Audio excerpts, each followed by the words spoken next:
Why you're always tired and what to do about it. The real causes of energy lapse and chronic fatigue. After 55, and the protocol that changed everything for me. This is the foundation article for the MBS Synergy Energy Series. Each protocol introduced here, OMAD, sugar elimination, resistance training, cold exposure, and supplementation, will be covered in depth in its own standalone article and video. Consider this your map before you dive into the territory. Let me describe a morning I know too well.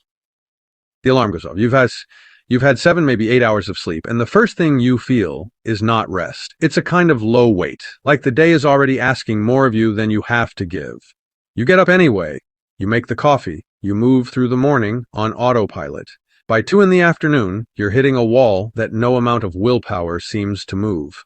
By evening, you're too tired to do the things you actually want to do. And then, because of course, you can't sleep well. If that's your life right now, I want to say something clearly. That is not normal aging. That is a body sending you signals. And signals can be answered. I actually lived that cycle for years. And then, over the course of deliberate and sometimes uncomfortable processes, I stopped living it. I lost around 60 pounds. I got off every medication that I was on. I rebuilt my energy from the ground up, and not by finding a supplement, because it would just mask the problem, but by identifying clearly the root causes one by one and addressing each and every one of them directly. This article is the map of some of that process. We're going to take a look at how your energy is disappearing, and then the actual biology causing it, and walk through the specific protocols that I use every day to keep it from coming back. Not theory, not trends. What I do, why it works, and how you can start applying it. Look, I'm 68 years old. I've been doing this for a few years, and some of it I implemented, 10, 15 years ago. Some of this I've done over recently. But ultimately, it's had a huge impact on my life. And I just want to encourage you to give it a go. So if you're feeling fatigued, you're feeling down, you're feeling that chronic, like I just can't get it going stuff, here's a protocol that I certainly has worked for me, and I would encourage you to try some of these yourself. So I'm just telling you up front, some of what I'm going to say runs against conventional wisdom. Good conventional wisdom produced the tired and medicated, resigned version of a midlife that too many people are living. And I think overall we could do better than that. Get off the medications. They're going to keep you. One medication is going to lead to another medication to another, and it keeps you in a medicated cycle. And some of them are addictive. Some of them are just out and out dangerous. Before we talk about solutions, we have to talk honestly about causes. Most people treat chronic fatigue the way they treat a persistent headache. They reach for something to dull it, and they move on. The problem with that approach is that you never deal with what's actually driving it. You just get better at managing a system that's quietly failing. There are 6 primary mechanisms behind the kind of fatigue that men and women over 55 experience. They're almost never isolated. They stack on each other. They amplify each other. And they can make a 60-year-old feel like they're running on a dying battery when their body is fully capable of running on a full one.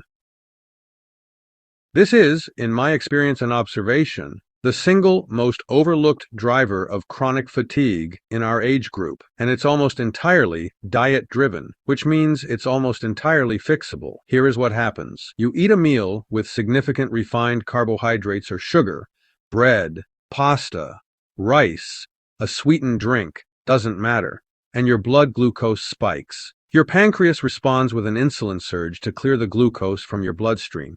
Insulin does its job. Sometimes it overcorrects. Blood sugar drops, sometimes significantly. Your body reads a low blood sugar event as an emergency. Cortisol fires. Adrenaline kicks in. Your system is now in a mild stress state, and your perceived energy tanks. You feel this as the mid-afternoon crash, the post-lunch fog, the desperate reach for something sweet or caffeinated at 3 in the afternoon. And if your next meal contains more refined carbs, which it almost certainly does if you haven't changed anything, You trigger the same cycle again. Do this 3 times a day for decades, and your insulin sensitivity degrades. Your cells become less responsive to insulin's signal, so your pancreas has to produce more of it to achieve the same effect. This is the early stage of metabolic dysfunction, and fatigue is one of its first and most consistent symptoms. The fix is not to eat more frequently to keep your blood sugar stable. That's the conventional advice, and it perpetuates the problem. The fix is to stop triggering the spike in the first place. Your mitochondria are the organelles inside your cells responsible for producing ATP, adenosine triphosphate, which is the actual energy currency your body runs on. Everything you do, from breathing to lifting a weight to processing a thought, is powered by ATP. Mitochondrial efficiency declines with age. This is real and documented, but what accelerates that decline, and what most people don't hear enough, is lifestyle. Chronic excess caloric intake, sedentary behavior, processed food, and persistent metabolic stress all degrade mitochondrial function. Your power plants become less efficient. You produce less energy per unit of fuel. You feel it as a general flatness, not dramatic fatigue, but a pervasive sense of running at 70% of what you used to have. The good news is that mitochondria respond to stimulus. Resistance training in particular drives mitochondrial biogenesis, the creation of new mitochondria inside muscle cells. You can rebuild your generators. It takes time and consistency, but it happens.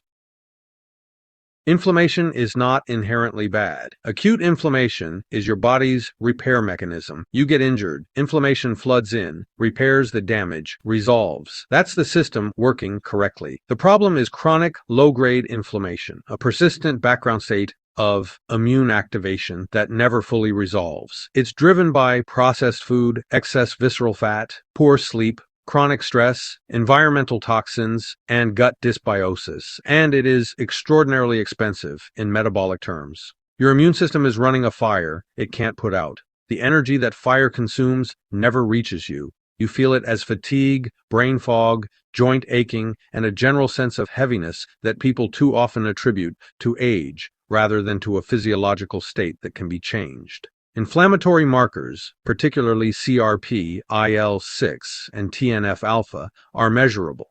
If you haven't had them checked, it's worth doing. What you find may explain a great deal about how you've been feeling. After 55, the hormonal landscape shifts in ways that directly affect energy and that are chronically underdiagnosed because the symptoms develop gradually and get chalked up to normal aging. Testosterone decline is the most discussed, but it's not the only factor. Thyroid function, specifically the conversion of T4 to the active T3 form, slows in some men and produces fatigue, cold sensitivity, weight gain, and cognitive slowing that looks a lot like depression. Cortisol rhythm can become dysregulated, flattening the natural morning peak that is supposed to drive alertness and energy for the first half of the day. DHEA, a precursor hormone for multiple downstream hormones, also declines significantly with age. The point is not to become obsessed with optimization for its own sake. The point is to understand that persistent fatigue may have a hormonal root cause that is measurable and, to a meaningful degree, addressable. Hormone panel testing and what to look for will be covered in depth in a future standalone article in this series.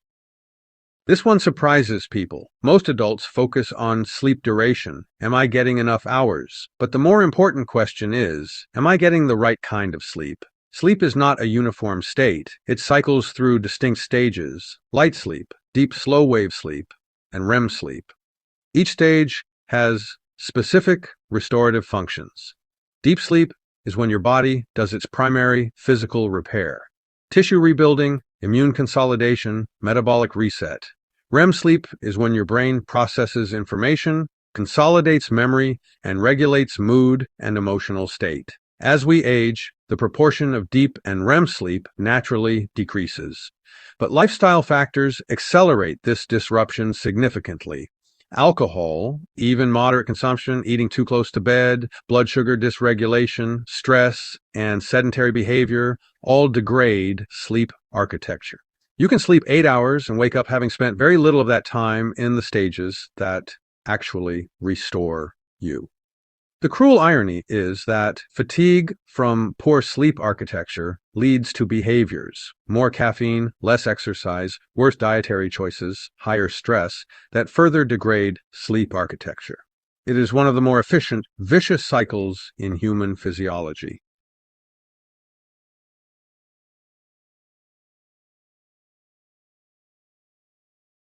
The gut is where you extract the raw materials your energy systems run on. An inflamed, dysbiotic, or permeability compromised gut doesn't do that efficiently. B12 deficiency is extraordinarily common after 55, partly because stomach acid production declines with age, and B12 requires adequate acid for absorption. B12 is directly involved in red blood cell production and neurological function. Deficiency produces fatigue, cognitive fog, and weakness that is frequently misattributed to aging. Magnesium, critical for over 300 enzymatic reactions including ATP production, is deficient in a majority of older adults. Vitamin D3, which functions more like a hormone than a vitamin and plays a role in mitochondrial function, mood regulation, and immune modulation, is deficient in an estimated 40% of American adults. Dietary sugar and refined carbohydrates feed pathogenic bacteria and yeast in the gut, further disrupting the microbiome and amplifying intestinal permeability, the so-called leaky gut state that drives systemic inflammation. This is a direct feedback loop from poor diet back into the chronic inflammation driver we covered earlier. Understanding this gut connection is why dietary change is so foundational to the protocol I'll describe in part 2. You can't supplement your way out of a gut that isn't absorbing what you're giving it. You have to fix the environment first. Part 2, the protocol that changed everything. What I'm about to describe is not a program I read about and decided to try. It's actually what I do. Every single day, after years of experimenting, failure, refinement, and eventually arriving at something that works with consistency. And honestly, I didn't think it was possible when I first started. I did my research, I did my studies, I did some podcast researches as of late. Early on, before I got into podcasting and listening to it, I was just doing my own research to try to figure out what it is I could do better. And I want to be very clear about something here. I am not a physician, and what I'm sharing is my personal experience and the reason and the rationale behind my choices. So I recommend for you to work with your healthcare provider or your physician, particularly around dietary and exercise changes that you want to make some modifications on. Get with them to get some good advice. What I can tell you is that my biomarkers, my energy, my body composition, and my medication list, which used to be long, is now empty. It's all moved in the right direction. I'm off the meds. I'm not taking them anymore.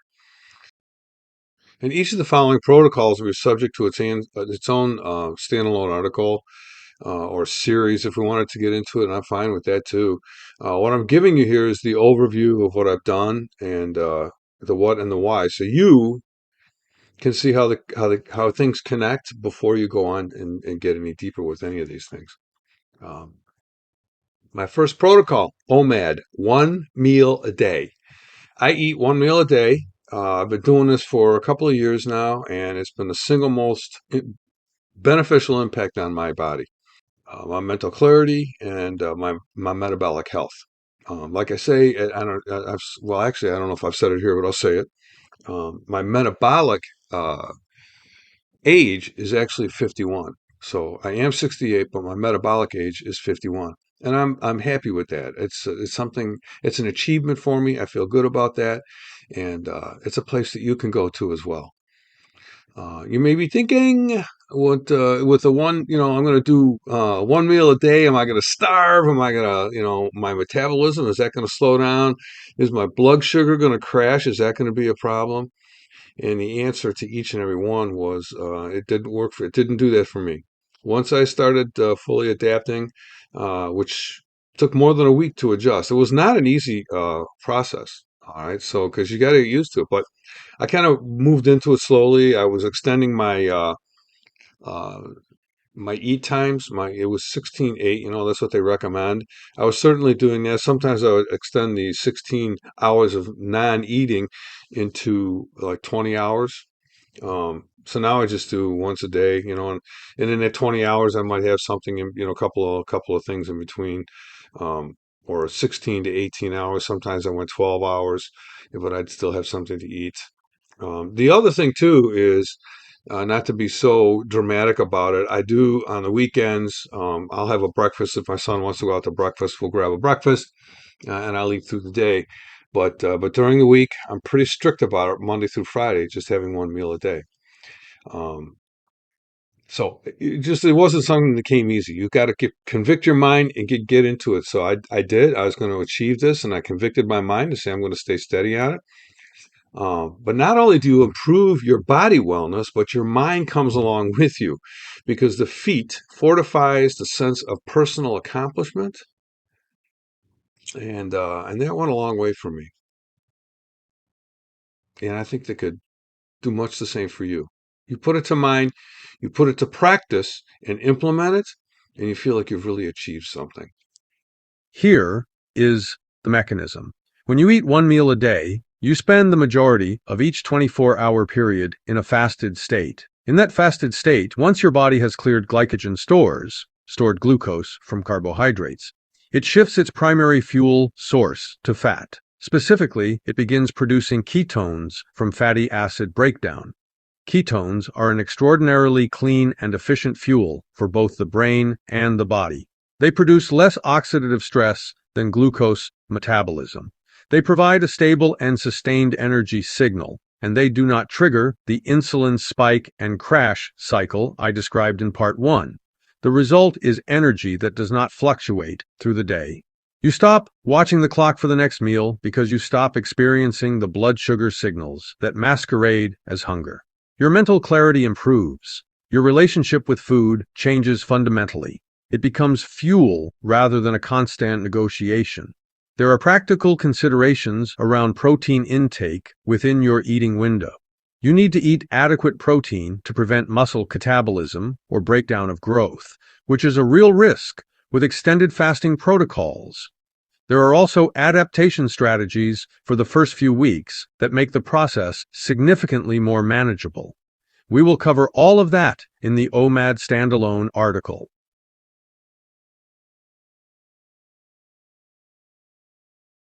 This is not a low-carb diet. It's not a keto diet, though there is significant overlap with keto principles. What it is a deliberate decision to stop eating the foods that drive the blood sugar roller coaster, feed gut dysbiosis, and sustain the chronic inflammation I described in part 1.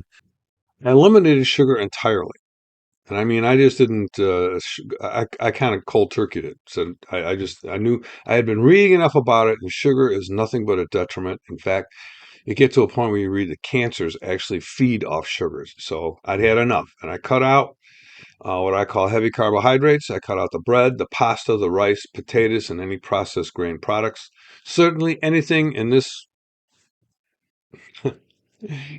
country, the high processed stuff, I just stay away from. I'm a label reader, and most of the pastas and breads that are built and made and manufactured in this country are not healthy for you at all. So I stay away from those.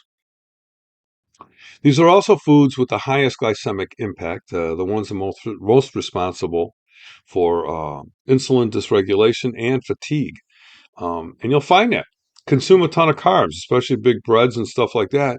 And I was always exhausted and tired. The heavy pastas, exhausted and tired after it was done. Mine just foggy, just couldn't focus. So I cut all those out.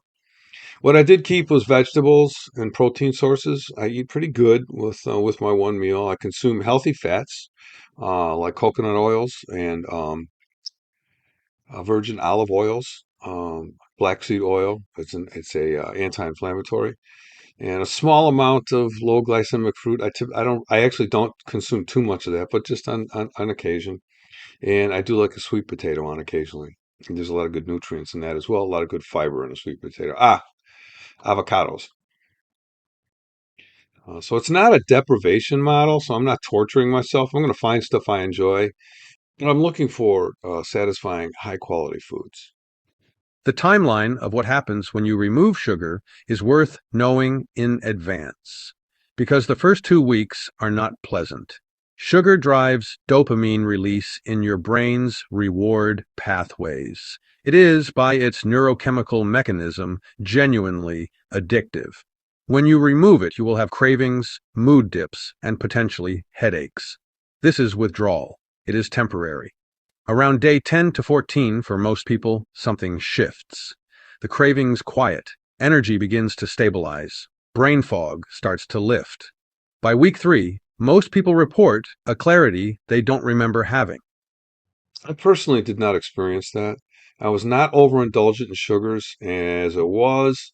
Um, I didn't consume too many of them. I did have a daily input at some point, a lot of it through organic honey and dark chocolate. Like after a meal, I would have some honey and dark chocolate. Um, I also had desserts on the weekends when I dined out, but that would be about it. I wasn't big into suckers or lollipops or whatever you have during the day, candy bars and that. I kind of cut them out, so it wasn't too bad for me when I did get off sugars. The gut changes that follow sugar elimination are equally significant. The pathogenic bacteria and yeast species that thrive on sugar begin to decline within days. The microbiome starts shifting toward more beneficial species. Intestinal permeability improves. Nutrient absorption improves. The systemic inflammation driven by gut dysfunction begins to decrease.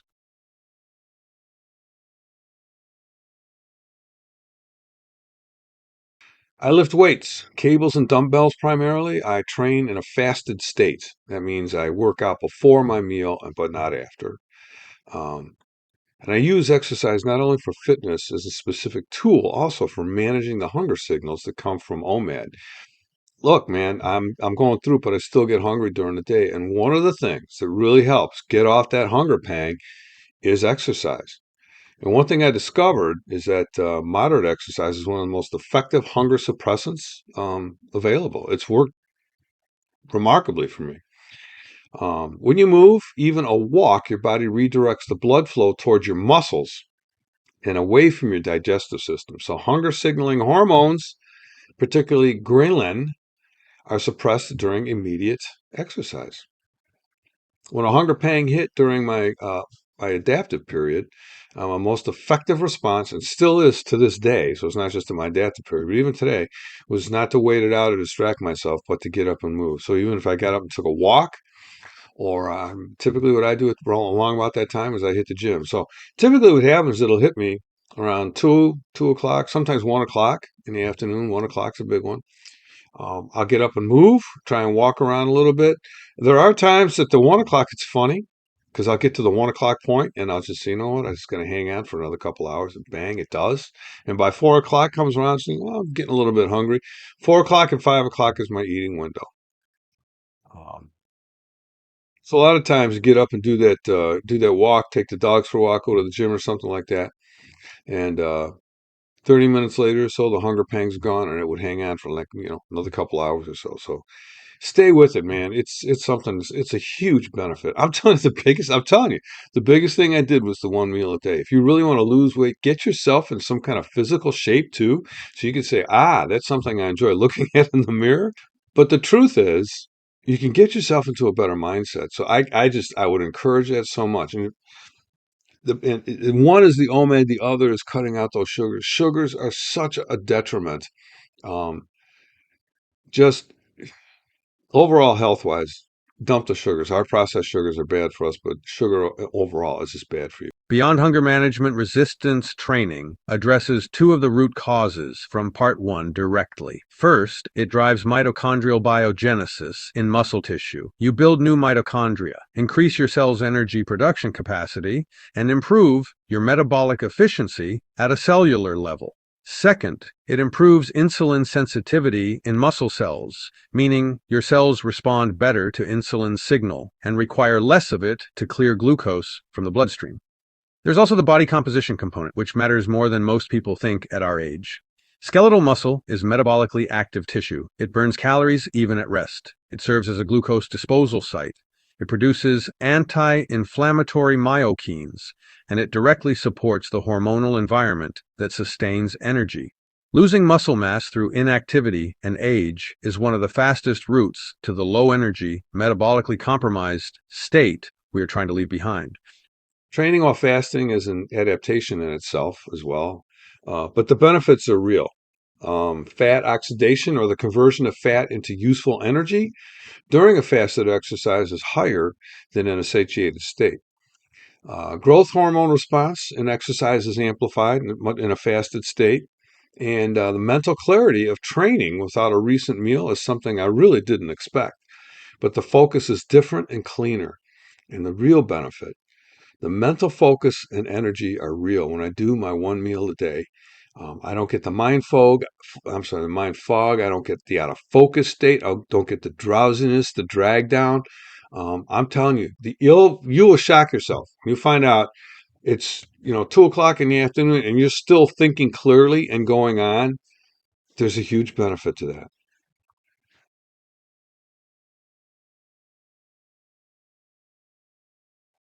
I finish every shower cold every single day. Uh, and I want to explain why that is, because this is the one that people really assume is about willpower or toughness, but it's not. It helps. I'm not going to deny that, but it's also biologically a benefit. Cold water exposure, even for the brief period at the end of the shower, triggers a significant release of norepinephrine in the brain. And norepinephrine is a neurotransmitter and a hormone that drives alertness and focus and attention and mood. So when I'm done with the cold shower, I feel not overexcited, but I feel relaxed and alert. And research has documented that norepinephrine increases 200 to 300% from cold shower exposure protocols. The effect and clarity that I experience is 30 to 60 minutes following following a cold shower. It's pretty consistent throughout the day. I'll have some coffee and stuff like that to keep me going, but I am good, honestly, till 2 o'clock, 3 o'clock in the afternoon. And by that time, I'm ready to go get a workout. So it's a huge benefit. Um, Plus the resilience that you get from the mindset of going in and taking a cold shower. Uh, you're doing something uncomfortable and you're overcoming that. And that sets your mind up to say, I can overcome things that are uncomfortable. And you want to continue to set your mind to do that because you're training your mind that you can overcome these things. And you will convince your mind that you can. So the next time you want to take on a task and say, there's somewhere in the back of your mind saying, I really don't know if I can.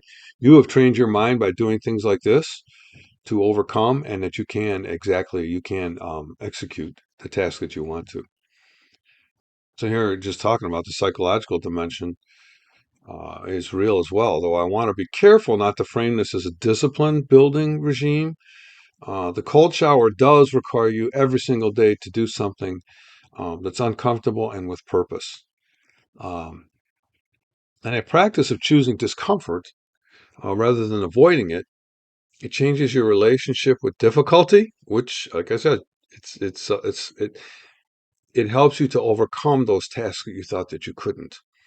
Um, and for men navigating a life full of transitions, it's not a small thing. You can overcome. I start with warm. Well, and I'm going to say I said that was for men, but it's also for women as well. We all have those points and things in life that we can overcome. Um,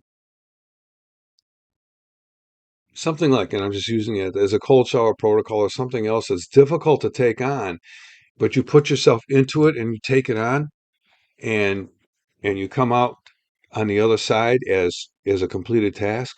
You're training your mind to say that you can overcome and that you can do these things. I can't encourage it enough. You're strengthening your mind in that regard, which, just like you're building a muscle, you're building your mind in much the same way. Your mind is um, just as flexible and as elastic as your muscles, and you can build your muscles just the same way by training them. You can train your mind as well. So for me, back to the shower, I start warm, actually hot. I try and get it up as hot as I can. And then I finish cold because what happens was what I do, this is personally, I like to build that heat up in my body. It gets really hot in a very hot shower. Even on, in the summertime, I'll build up that hot shower and then I shut it right off to cold. And it's actually so exhilarating and relaxing because all that heat, it's like a sauna. I just want to get out of the heat. And it's very cooling and very refreshing. So I don't ease into it. I turn the handle in and step right on. Um, and after the first few days, the anticipation gets a little bit less intense. And after a few weeks, certainly you're much more relaxed. And I say after a month or so, you're just like, this is what I'm going to do. And it doesn't take the mind to prepare it. It's like, I got to do it. And this is what I do. So you're overcoming. Can't encourage it enough. The other thing is, too, is I share with you real quickly. My son and I were canoeing back last October. The water temperature was, I don't know, 50, 40, 48 degrees, 50, somewhere in there. It was a fast flowing river. The dog leaped out this way, and then we tried to get our balance and retake it. Then she jumped out of the boat. The boat flipped over. I was completely submerged in that very cold water. And when I came up, it took my breath away for a moment, but then I recovered like that. Bang. I had to get a number of things in order. Things were flowing down the river that we had to grab up. But what I'm saying is we got out of the river and it was cold. I was acclimated very quickly to that. So there was a benefit for what that's worth.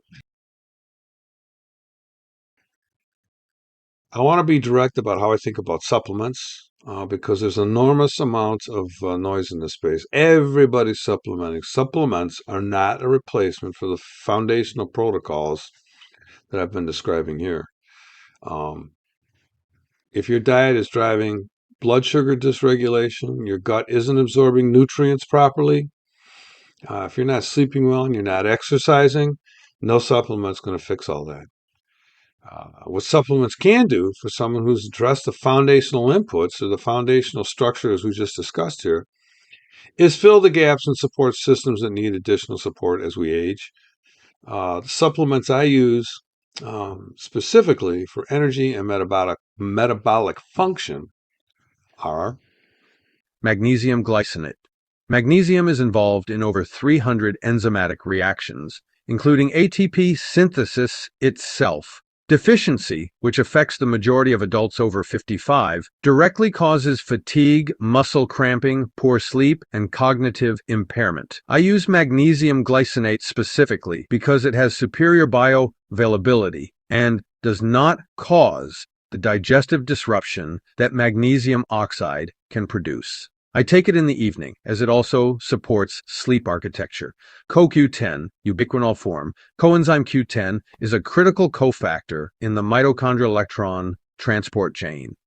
The actual machinery that produces ATP, CoQ10 levels decline significantly with age, and the statin medications that many men our age take deplete it further. I use the ubiquinol form, which is the active reduced form of CoQ10, with significantly better bioavailability than the ubiquinone form most supplements contain. I take it with my meal alongside healthy fats, which improve absorption. Vitamin D3 with K2-D3 functions as a hormone precursor in the body and is involved in mitochondrial function, immune regulation, mood, and testosterone production. It requires K2 for proper calcium direction, so the two should be taken together. Most people in northern latitudes and most adults who work indoors are deficient. Testing your 25OH vitamin D level is worth doing before supplementing, as optimal levels differ from the minimum reference ranges on standard lab reports. B12, methylcobalamin. B12 absorption requires adequate stomach acid and intrinsic factor, both of which decline with age. Deficiency causes fatigue, neurological symptoms, and cognitive impairment that is frequently misidentified as normal aging or early dementia. I use methylcobalamin, the active methylated form, which does not require conversion by the body and is better suited for individuals with MTHFR gene variants that impair methylation. Potassium citrate electrolyte balance matters significantly on a low-carb and fasting protocol. When you reduce carbohydrate intake, your kidneys excrete more sodium, which pulls potassium with it. Potassium is critical for muscle function, cardiovascular health, and cellular energy metabolism. I use potassium citrate in powder form, which allows precise dosing.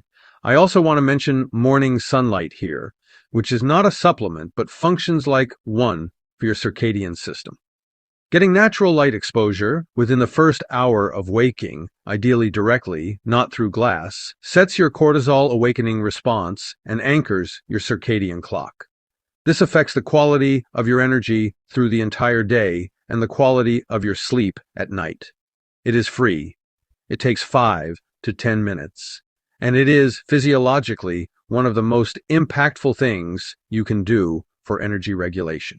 Part 3, the dimension nobody talks about. I've given you the biology of fatigue and the mechanics of the protocol. But there is a third dimension to this that I think about more than either of those, and that is the spiritual one. Isaiah 40:31 says, "But those who hope in the Lord will renew their strength. They will soar on wings like eagles. They will run and not grow weary. They will walk and not be faint." This is more than metaphor. It is encouragement for when life is hard. A reminder that God provides strength in difficult seasons. I still read it that way. But I also read it now as a design principle. The body God gave us was not designed for exhaustion as a baseline state. It was designed for capacity, for engagement, for showing up fully in the lives we've been given.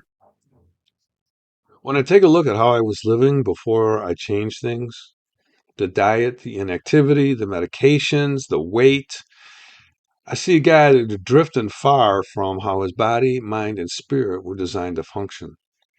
And it wasn't through moral failure, but through an accumulated stack of choices and cultural defaults that moved me away from my original design. Proverbs 4:23 says, "Above all else, guard your heart, for everything you do flows from it." Everything, your choices about what you eat, about how you move your body, about how you protect your sleep, how you carry your anxiety, or if you give it away. And I take my anxieties and give them to God. These are not separate from my spiritual life. None of this is. Um, it's more of an expression of it. And Peter 5:7 tells us to cast our anxieties on him. God says he wants to take everything and he's big enough to handle it. And anxiety and energy, um, anxiety is metabolically expensive. Worry is the low grade stuff that runs in the back of your mind, and it's like a program that you forget to close. And it just keeps running and activates your stress responses continuously. Cortisol gets elevated, inflammatory markers rise, sleep quality degrades, energy drains away without any corresponding physical exertion. You're not working out other than that worry is always pumping through the back of your mind. It won't sleep, it won't rest. So many men that I know who struggle most with persistent fatigue are almost always carrying something. And women as well. I've seen it on both sides for sure. A lot of it gets tied up with unresolved anger, chronic worry, grief that hasn't been processed, um, relational weights, and things that have never, and relational weight that has never been put down. All of these things can be given to God. There's so many resources biblically, but it's really about just submitting and saying, I just can't do it anymore. I don't know what else to do. I need help. So, no matter what the outcome, I trust that you have my best interest at heart, and I absolutely believe that. So I submit to you, my Heavenly Father, and I ask Jesus to guide me along in that prayer way. And that's the best that we can do, and He will lift us up. I've been through some hard times before, and I've submitted, and miraculously, my prayers have been answered. Well, if we've come this far and you're wondering where to begin, here's my honest recommendation. Don't try to implement everything at once. This stuff took me a while. Um, the protocol I designed is a product of, like I say, it's gradual change, man. Attempting to overhaul your diet, start with OMAD, beginning a training program, adding cold shower, restructure your supplement stack. It's a lot and can overwhelm and could possibly lead to abandonment if you throw it all in there at once. Just pick one thing and do it for a couple of weeks. Track how you feel. You decide which one you want to pick, but track how you feel. And what's your mood? How's your sleep, your mental clarity, and your relationship with food? Um, 2 weeks is enough time for your body to begin to acclimate, and you'll notice some meaningful change. But track it. Here's some starting points in rough order for that could maybe be a benefit for most people. Eliminate sugar for 14 days. Not just reduce it, eliminate it. Don't take any sugars in. This single change can really produce noticeable benefits in energy. But here again, be careful. You may experience some initial fatigue. You may experience some headaches in that. But stick with the program. Because while you're going through those withdrawals, at the other end of it, there's huge benefits. Push your first meal till later. If you're currently eating breakfast at 7, push it out till noon. Don't have anything till noon. Cut down to 2 meals a day. You don't need 3 meals a day.